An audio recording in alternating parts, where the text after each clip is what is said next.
So the other day I was out with a mate, we were in the pub and I asked her how she's doing and she actually started crying. Tears were actually falling down her cheeks. It turned out it wasn't her life that she was crying about. It was her view of the world at the moment. She talked about Brexit, she talked about Trump, she talked about worries around increasing hatred and division. She told me that she got genuine fear and worry for the future. But she kept apologising to me for crying. Now, later the same night, I'm on the bus going home and I meet this woman, I don't know her, and we get talking and she tells me how the night before she listened to the House of Lords Brexit debate on the radio. It had made her so angry that she couldn't sleep all night. She told me she was just so angry. So this really got me to thinking, okay, why is it that a stranger was quite happy to tell me she was so angry about something in politics that she couldn't sleep, but a mate felt she kept having to apologise for crying? Why are we happy to say that anger is an okay emotion on which to make decisions, political decisions, but upset and tears aren't?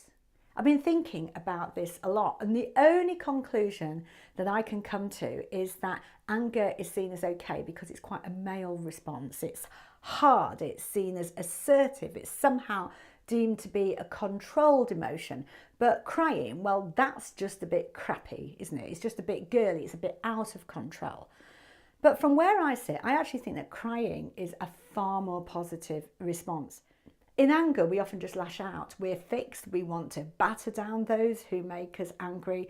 We want to get our view heard instead. We want to win the debate. But often in upset, we try to understand. We can try and see the other viewpoint. We can look for solutions, and we can also try to look to repair. Surely in times like this, when we have such a divided country, that is far more the kind of emotion we need to see in politics.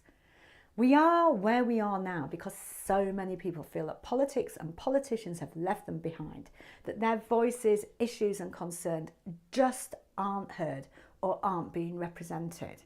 Now, I'll be honest, I'm a political animal. I love news, current affairs, politics, but I've stopped listening to a lot of coverage of Westminster debate.